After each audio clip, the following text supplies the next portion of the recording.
Sa isang nakakagulat na balita, ibinulga ng sikat na vlogger na si Maharlika ang mga kahindik-hindik na detalye tungkol sa umano'y malawakang smuggling sa bansa na pinangungunahan umano ng unang ginang na si Liza Marcos. Sa kanyang pinakabagong vlog, ibinahagi ni Maharlika ang mga dokumento at ebidensya na nagpapakita ng koneksyon ng pamilyang Marcos sa iligal na aktibidad na ito.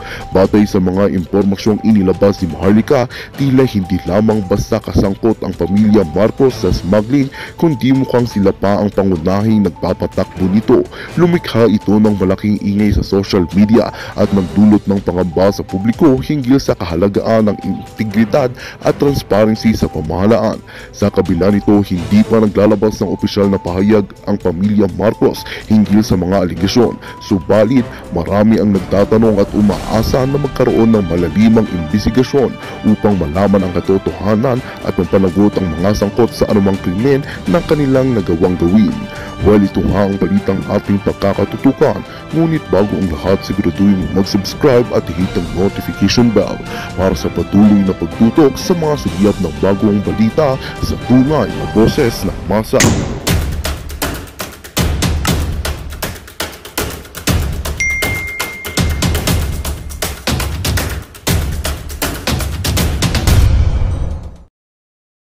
Anong banat ng mga dilawan dito kay Marcos Jr. Nagko-coke, Coca-Cola, umiinom ng Coke, Coca-Cola. Tapos binabanatan pa siya na kesyo hindi naman siya nag-graduate, walang pinag-aralan.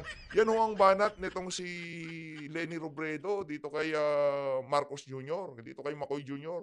Pero itong si Vice President Sara Duterte, ginawa pa ho niyang running mate ang inyong asawa noong 2022 presidential election.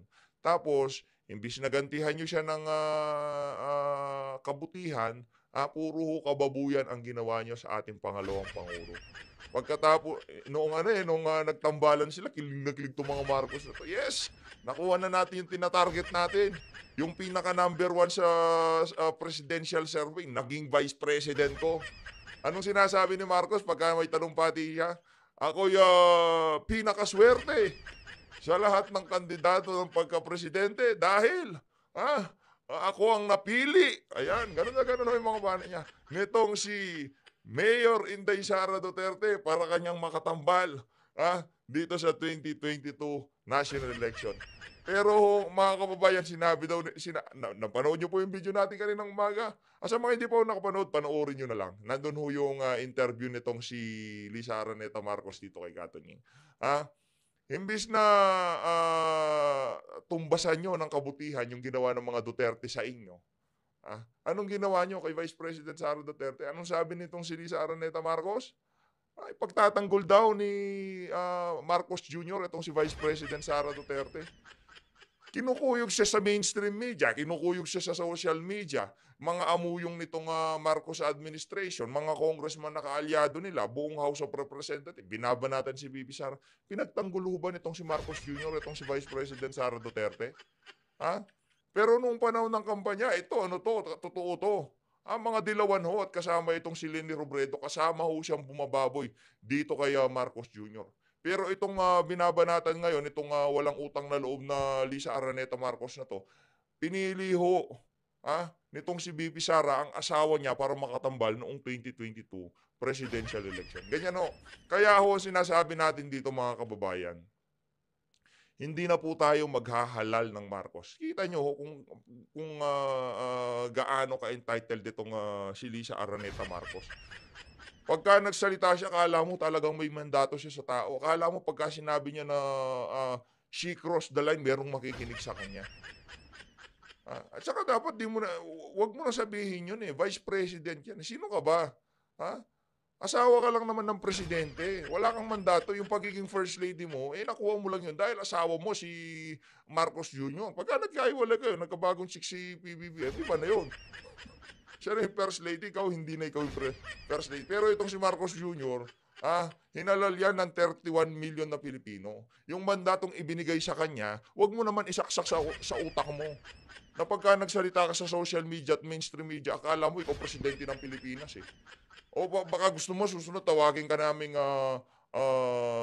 President Lisa Araneta Marcos at tawag namin sa asawa mo, First Gentleman Marcos Jr. Ganun ho ba yun? Ganun ho ba gusto nyo mangyari? Ha? First Lady Lisa Araneta Marcos. Matagal ka na palang merong inggit. Yung inggit ho talaga pangit ng bagay niya. Yung inggit, napakapangit ho niyan. Yan ang nakakapagpahamak sa mga tao, yung inggit na yan. Pagka naiinggit ho kayo kay Vice President Sara Duterte, pumikit na lang ho kayo. Mamaya, hindi ko ho tatanggalin tong larawan na to. Kayo dyan sa politiko, talagang binibaby nyo tong administrasyon na to. Pati yung kay Vice President Sara Duterte, ganyan talaga pagmumukha niyan eh. Araw o gabi, ganyan yung mukha niya. Pero itong si Lisa Araneta Marcos, 10 years ago pa yung picture na yan. Hindi siya yan. Hindi ho siya yan.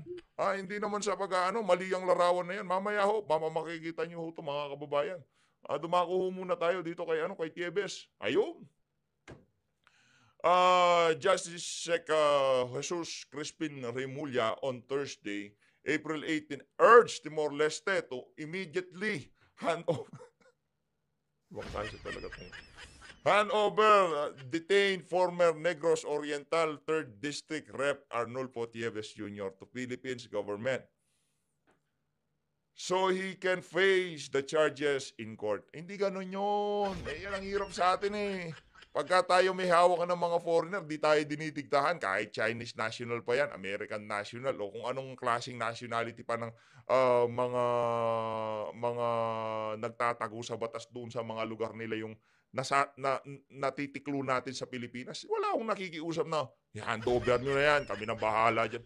Yan ang problema dito sa administrasyon ni Marcos Jr. Pagka pinakikialaman tayo dito sa batas natin sa Pilipinas, galit na galit kayo. Sinasabi nyo, sovereign country kami, huwag nyo kaming pakialaman. Pero kayo, dinidiktahan nyo itong Timor-Leste na hand over na itong si Arnie Tevez. Hindi lang ho ang banat pa ho nitong si pangalan to, Boying Remulla. Immediately. Ganyan ho sila kung maka-order. Akala mo kahit merong pangkaso sa ating bansa yan, natatakot kasi kayo pagka umuwi si Arnie Tevez natapos tong administrasyon ni Marcos Jr. Walang mangyayari dun sa kaso. Kaya hanggat maaari, ngayon pa lang, habang di tapos tong administrasyon ni Marcos Jr., lahat ng high-profile case para masabi nitong si Boying Remulla, sa administrasyon ko bilang DOJ Secretary, lahat ng high-profile case, naisara namin yan. Para maiyabang lang. Pero sa totoo lang, sa ating nakikita at sa obserbasyon din ng ating mga kababayan, hindi makakakuha ng parehas na laban. Maging itong si Pastor Apollo Kibuloy dito sa DOJ. Ito si Arnie Tevez, di ho makakakuha ng parehas na laban. Yan ho ang nababasa natin sa comment section. Ang dahilan ho kung bakit kailangan nyo mag-comment dyan sa ating comment section para makita nitong mga opisyal ng pamahalaan, kahit yung saloobin lang ng sambayanan, ay yung mga ating kababayan dito sa PH Update. Mabasa lang nila yung inyong mga komento. Sana, matauhan no itong mga walang iyan na to. Ngayon naman ho mga kababayan, dumako na ho tayo dito kay banatan pa ba natin to? Naano na natin kanina, itong 13.8 billion worth of illegal drugs. Itong kay Marcos Jr. Itong itong masyadong pabongga niya. Masyado siyang pabongga eh. Ang nangyari, nagkabuhol-buhol yung script nila. Ngayon nagpapaliwanag itong si, ano pangalan to? Itong si Abalos. Pinapaliwanag niya kung bakit nabawasan ng 0.4 tons yung may 300 kilograms yung kontrabando na nahuli nila nung April 14. Nagpapaliwanag ho siya ngayon sa social media. Sabi ho dito sa post ng nitong si Ma'am MJ, this is the biggest shipment. Ito po ang sabi ni Marcos Jr. of Shabu na nahuli natin. But, ito na nga ba no one person died. Walang namatay, walang nagputukan, walang nasaktan, basta't inoperate natin ng dahan-dahan. Yan naman dapat ang approach. Para sa akin, yan ang dapat na approach sa drug war. O yun, sa mga law enforcement natin dahan-dahan lang. Pagka tumatakbo na yung mga target nyo, hayaan yun, dahan-dahan lang. Hindi pwedeng sisipain nyo yung pinto. Hindi pwedeng ganon. Iliteral na natin. I mean, di ba, bloodless drug war, yun ang gusto nito si Marcos Jr. Gusto niya dito sa sa ang approach dito sa drug war, dahan-dahan. Kayo na ubala, magpatumpik-tumpik kayo, patulog-tulog kayo sa mga stasyon. Dahan-dahan eh. Hindi pwede yung yung ginawa ni Tatay Digong pagka merong nakitang illegal na droga, talagang aksyon kagad. Kasi imposible yung na yan, yung bloodless drug war. Imposible yun. Ano lang, Ah, mahina lang ho talaga yung kukote pagka naniwala kayo dyan sa bloodless drug war na yan. Again, kung gusto nyo hong makita talaga kung ano yung drug war na yan, panoorin nyo. Panoorin nyo yung mga series na konektado dito sa illegal na droga. Para makita nyo rin kasi yun, yun true to life yun eh. Talagang yung buhay ng mga kartel nandun, yung buhay ng mga tulak nandun. Makikita nyo kung gaano karahas, gaano kadugo yung illegal na droga na yan. Ang ating pamahalaan, ibibaby sila, dahan-dahan, hindi pwedeng magkaroon ng maging madugo. Pero doon sa loob ng organisasyon ho nila, nagtutumbahan ho sila. Hindi na nga kailangan ng pamahalaan para maging madugo yung droga na yan eh. Sila ho sa loob, nagtutumbahan. Baka kulang lang ng 500 ang narimit nitong si baka akala nila ang tawag dito, binabawasan. Di ba? Panoorin nyo yung mga series para maintindihan nyo yung mga ibinabahagi ko sa inyo dito sa PH Update. Ayun na nga, pakinggan na po natin itong isisiwalat nitong si Binibining Maharlika dito sa video na to. Dito ho kasi mga kababayan, maiintindihan nyo na ho kung bakit ganoon yung mga litanyang binitawan nitong si Lisa Araneta Marcos dito kay Vice President Sara Duterte. Dito ho, ipapaliwanag ni Binibining Maharlika na noon pa man, hindi pa ho tumatakbo, hindi pa presidente, hindi pa vice-presidente itong si Macoy Jr. at itong si Vice President Sara Duterte. May galit na daw ho itong si Lisa Araneta Marcos dito kay Vice President Sara Duterte. Panoorin niyo po itong mga kababayan para mas maintindihan natin. Kumbaga para malaman natin yung pinanggagalingan ng galit nitong si Lisa Araneta Marcos dito kay Vice President Sara Duterte. Ang dito mga kababayan, insecurity. Kasi nakita nyo naman pagmumukha pa lang, siguro gustong magmukhang 35 years old nitong ating First Lady, pero hindi na kaya. Madam, burang ka na. Wala na, yan na yan. Dapat nga magpasalamat ka sa politiko eh. Dapat nga yung nag-publish na to dito sa politiko, dapat bigyan mo ng tip. Kasi dito sa larawan na to, sobrang pinaganda nila ho kayo dito sa politiko na to. Pasalamat ho kayo. I-reach out nyo itong politiko, baka kulang pa yung tip na yun. Baka mas sa susunod, 14 years old na ipapublish na larawan. Panoorin ho natin to. Gamit yung Photoshop What is the title for today, mga kababayan? Our topic for today? Teka lang ho. Meron pa ho tayong bagong member sa PH Update. Muntik ko nang nakalimutan. Amelia Valdez. Ay, naku. Ma'am Amelia Valdez. Maraming salamat ho sa pagpapamember. Nakalimutan ko, no? Ayan, mamaya ho, una ho siya sa pinaka-shoutout natin. Ma'am Amelia Valdez, maraming salamat ho sa pagpapamember. Again, gagamitin ho natin to para yung mga makukuha natin dyan sa ating membership para mas mapaganda pa ho natin ang ating production. Magpapakalye survey ho tayo, gagawa ho tayo ng maraming content para mas makita natin kung ano nga ba yung pulso ng sambayan ng Pilipino. No? Hindi lang yung nanggagaling sa atin, pati yung mga nasa daan, nasa palengke, kukunin ho natin kung ano yung saloobin nila sa pamahalaan. Sa mga darating na panahon, kaya ho tayo linonch ho natin yung ating ang ating membership. Yes, Liza Bangag. Tawagin natin siyang Bangag kasi pikon na pikon pala siya na tinatawag na Bangag yung kanyang asawang polboronic. Okay. Liza Bangag, naligaw ang text kay Inday Sara. Then, 400 kilos na polboron, siningot ni Kuting. Okay, anong gusto niyo unahin? Anong gusto niyo sa mga buwakan ng inang ito? Okay, babalikan ko uli ang Chika Boom Boom.